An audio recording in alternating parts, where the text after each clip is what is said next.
Unified 911, anong matutulong namin sa'yo? Anya ti may tulong miken ka po. Anong may tatabang ko sa imo? Unsay akong ikatabang nimo? Ngini makadabang na misal ka no. Sa anumang wika o dialekto, may tulong na darating sa iyo.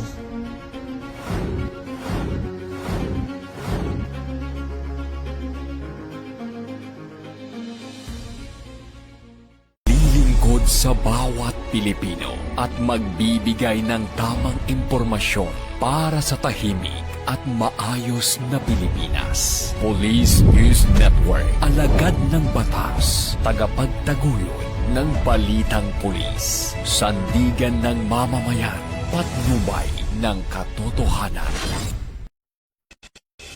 La Campo Crame, maghahatid ng pinakahuling kaganapan at nagbabagang balita. Ito ang PNN Police News Network. At ngayon, ang inyong mga tagapagbalita. Magandang araw, bagong Pilipinas. Ako ang inyong alagad ng batas, tagataguyod ng Balitang Pulis. Ako po, si Patrolman Edwin Baris. Maghahatid sa inyo ng tamang balita, kwento ng pulis at serbisyo para sa mamamayan. At ito ang Police News Online, ang pangunahing balita ng Police News Network.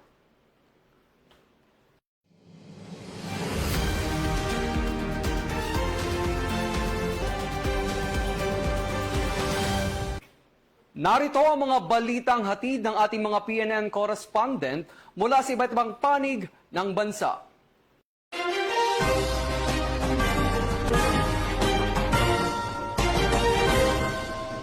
Sa ating unang balita, mas pinaigting ng Calatrava Municipal Police Station ang seguridad sa paaralan matapos ang isang school emergency preparedness simulated shooting exercises sa 3 paaralan sa Calatrava, Romblon.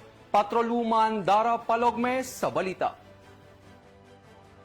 Ang mga naiulat na insidenteng may kaugnayan sa kaligtasan sa mga paaralan, pinaiigting ng Calatrava Municipal Police Station ang paghahanda ng school community sa posibleng emergency situations.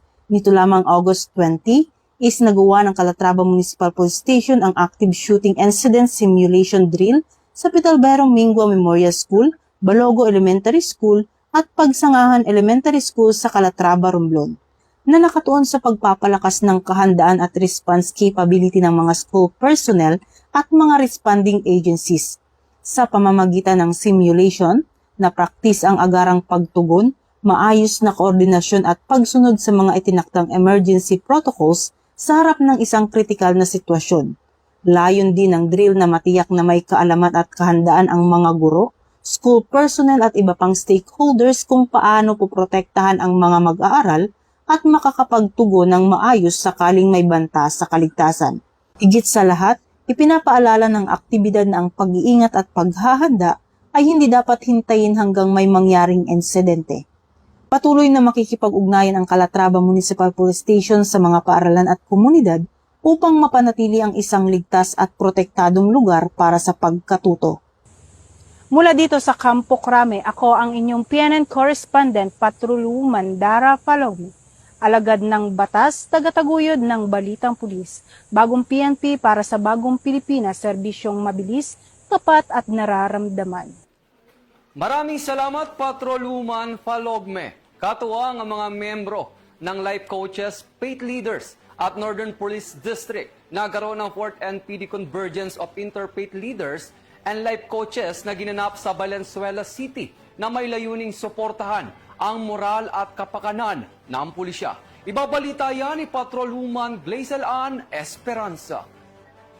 Pinalakas ng Northern Police District ang pakikipagtulungan sa mga interfaith leaders at life coaches upang suportahan ang moralidad, kapakanan at pagkakaisa ng mga tauhan nito. Isinagawa ang 4th NPD Convergence of Interfaith Leaders and Life Coaches sa Valenzuela City na dinaluhan ni District Director Police Brigadier General Benliner L. Capili kasama ang kanyang command group, Chief of Police sa Camanaba City Police Station, Station Commanders, Interfaith Leaders and Life Coaches. Tinalakay sa pagtitipon ang kahalagahan ng spiritual guidance at life coaching sa pagpapatatag ng pananaw, pagpapahalaga at layunin ng mga pulis sa kanilang tungkulin. Sa patuloy na ugnayan ng NPD at mga community partners, isinusulong ang isang kapulisan na may integridad, malasakit at paggalang sa bawat mamayan. Alinsunod ito sa adhikain ng Philippine National Police na sa bagong PNP para sa bagong Pilipinas na may serbisyong mabilis,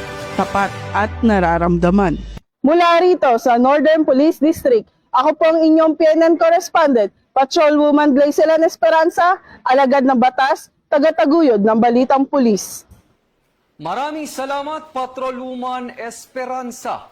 Walang takas sa batas ang 6 na top most wanted sa magkakaiwalay na operasyon ng Philippine National Police sa loob lamang ng 24 oras sa Abra, Isabela, Agusan del Sur, Maguindanao del Sur, Sultan Kudarat at Cotabato. Kabilang dito ang top 1 most wanted ng Cordillera Administrative Region na may kasong 39 counts ng qualified rape. Magbabalita dyan si Patrolwoman Rosalie Umalay. Arestado ang 6 na most wanted persons sa magkakahiwalay na operasyon ng Philippine National Police noong ika-18 ng Agosto taong kasalukuyan sa Abra, Isabela, Agusan del Sur, Maguindanao del Sur, Sultan Kudarat at Cotabato. Kabilang sa mga naaresto ang number 1 most wanted person sa Cordillera Administrative Region na naharap sa 39 na bilang ng qualified rape of a minor, pangalawa sa Isabela na may kasong murder at panglima sa Agusan del Sur na naharap sa 2 bilang ng qualified rape of a minor. 3 pang wanted persons ang naaresto sa Soc Sargent area na naharap sa mga kasong murder at rape. Ayon sa PNP, isinagawa ang mga pag-aresto sa bisa ng warrant of arrest. Nanindigan ng PNP na patuloy nilang paiigtingin ang operasyon laban sa mga wanted persons habang iginagalang ang kanilang mga karapatan. Kung may nalalamang impormasyon tungkol sa kinaroroonan ng isang wanted person, agad itong i-report sa pulisya. Ang inyong impormasyon ay maaaring makatulong sa pagpapatupad ng batas at pagpapanatili ng kaligtasan ng komunidad. Bagong PNP para sa bagong Pilipinas. Serbisyong mabilis, tapat at nararamdaman. Mula dito sa Campo Crame, ako po ang inyong PNN correspondent, Patrolwoman Rosalie Umalay, nagbabalita para sa Police News Network. Alagad ng batas, tagataguyod ng Balitang Pulis. Ito ang bagong PNP para sa bagong Pilipinas, serbisyong mabilis, tapat at nararamdaman. Maraming salamat, Patrolwoman Umalay. Mahigit 400,000 piso na halaga ng hininalang shabu ang nasabat ng mga membro ng City Drug Enforcement ng Cagayan de Oro City Police Office sa isinagawang search warrant operation sa Cagayan de Oro City. 25 anyos na suspect arestado. Tinutukan niya ni Police Staff Sergeant Jason Adams Kambangay. Arestado ang isang itinuturing na high-value individual matapos makumpiska ang tinatayang 408,000 pisong halaga ng hinihinalang shabu sa pagpapatupad ng search warrant sa Habitat, Kalaanan, Barangay Kanituan, Cagayan de Oro City nitong Agosto 18 taong 2026. Bandang alas 3:15 ng hapon nang isagawa ng mga tauhan ng City Drug Enforcement Unit ng Cagayan de Oro City Police Office, katuwang ang City Mobile Force Company, ang operasyon sa bisa ng search warrant mula sa Regional Trial Court Branch 17. Naaresto ang suspect na kinilala lamang sa alias na Sander, 25 anyos at residente ng nasabing lugar. Nakumpiska mula sa suspect ang 9 na heat-sealed sachet na naglalaman umano ng hinihinalang shabu na may kabuuang tinatayang timbang na 60 gramo at halagang 408,000 piso batay sa standard drug price. Na-recover din ang isang digital weighing scale at isang itim na pouch. Ayon sa inisyal na investigasyon, unang beses umanong nasasangkot sa illegal na droga ang suspect. Dati umano itong truck driver, ngunit dahil sa kawalan ng permanenteng trabaho, sinasabing napasok sa illegal na kalakalan ng droga. Patuloy namang inaalam ng mga otoridad ang posibleng koneksyon ng suspect sa iba pang individual na sangkot sa illegal na droga. Nasa kustodiya na ng CDEO Kokpo ang suspect para sa dokumentasyon at kaukulang disposisyon. Inihahanda ang kasong paglabag sa Section 11, Article 2 ng Republic Act No. 9165 o Comprehensive Dangerous Drugs Act of 2002. Samantala, isa sa ilalim sa pagsusuri ang mga nakumpiskang hinihinalang iligal na droga alinsunod sa itinakdang proseso. Ayon kay Police Regional Office 10 Regional Director, Police Brigadier General Christopher N. Abrahano, patuloy na paiigtingin ng pulisya ang operasyon laban sa mga high-value individual at iba pang sangkot sa iligal na kalakalan ng droga upang mapanagot ang mga ito sa ilalim ng batas. Ito ang bagong PNP para sa bagong Pilipinas, serbisyong mabilis, tapat at nararamdaman. Mula dito sa Hilagang Mindanao, Regional Public Information Office, Police Regional Office 10. Ako ang inyong PNN correspondent, Police Staff Sergeant Jason Adams Kambangay, alagad ng batas, tagataguyod ng Balitang Pulis. Maraming salamat, Police Staff Sergeant Kambangay. Binigyang pagkilala at parangal ang mga membro ng Regional Mobile Force Battalion NCRPO sa isinagawang weekly Commander's Time and Awarding Ceremony kasabay na closing ng Civil Disturbance Management Operations Seminar na ginanap sa NCRPO Camp Bagong Diwa, Lower Bicutan, Taguig City. Patroluman Maria Danica Bungo sa detalye.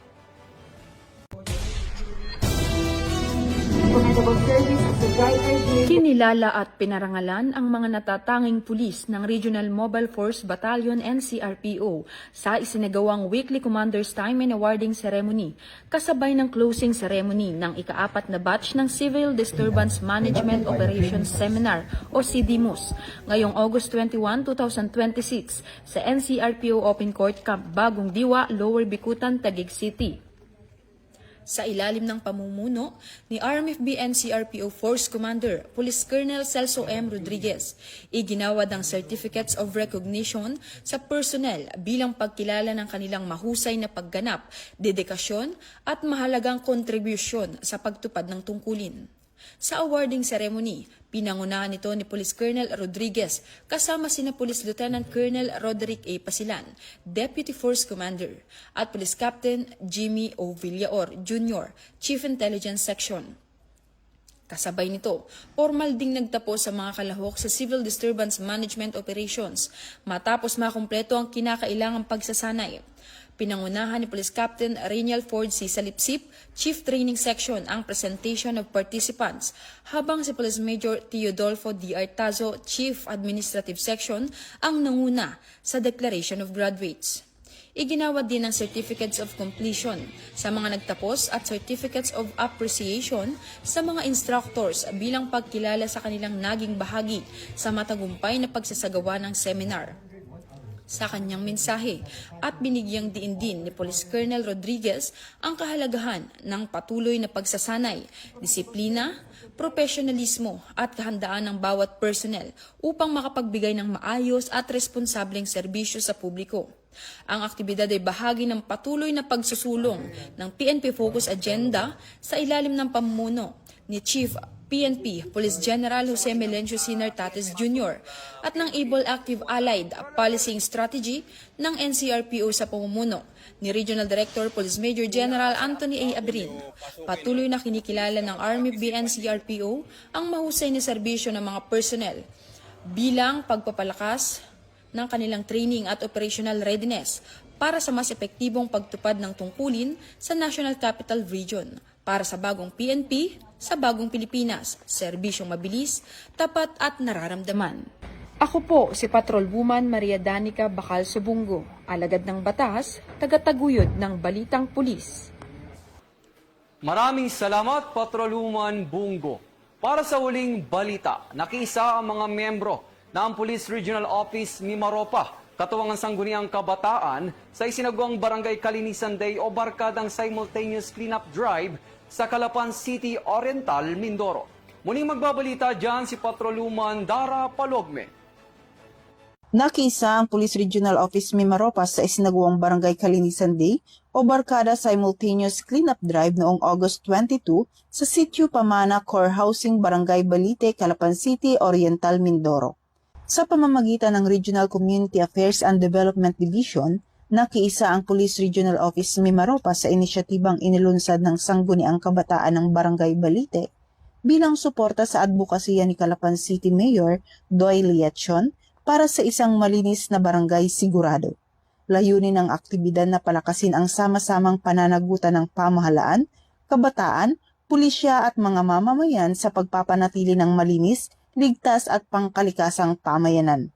Kasabay nito, isinulong din sa aktibidad ang Project 3 o Take Responsibility for the Enhancement of the Environment ng Police Regional Office Mimaropa na nagtataguyod ng pangangalaga sa kalikasan, sustainability at katatagan ng komunidad sa pamamagitan ng aktibong ugnayan ng pulisya at mamamayan. Sa pamumuno ni Regional Director Police Brigadier General Christopher R. De La Cruz, muling pinagtibay ng Police Regional Office Mimaropa ang kanilang pakikisa sa mga programang nagtataguyod ng kapakanan ng publiko at pangangalaga sa kapaligiran. Mula dito sa Campo Crame, ako ang inyong PNN correspondent Patroluman Dara Falogme. Alagad ng batas, tagataguyod ng balitang pulis. Bagong PNP para sa bagong Pilipinas, serbisyong mabilis, tapat at nararamdaman. Maraming salamat, Patroluman Falogme. At yan ang mga balitang nakalap ng ating mga PNN correspondent mula Luzon, Visayas at Mindanao. Para sa mas malawak at mabilis na ulat ng mga balita, i-like, follow and share kami sa aming Facebook account ng Police News Network at sa Twitter account para sa mga real-time updates at YouTube channel para sa mga live stream at replays. Manatiling mapagmatyag at laging alamin ang totoo. Mga ka-PNN, ating abangan ang Sumbong Mo Aksyon Agad mamayang 12:30 ng tanghali sa kanilang Facebook page at mamayang alas 4 ng hapon sa PNN YouTube channel.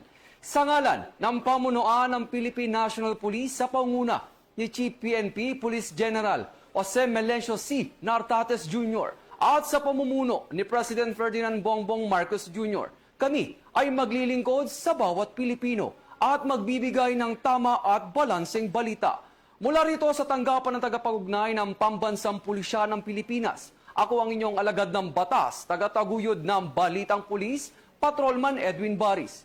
Maghahatid ng tamang balita, kwento ng pulis at serbisyo para sa mamamayan. At ito ang Police News Online, ang pangunahing balita ng Police News Network. At ito ang bagong PNP para sa bagong Pilipinas. Serbisyong mabilis, tapat at nararamdaman.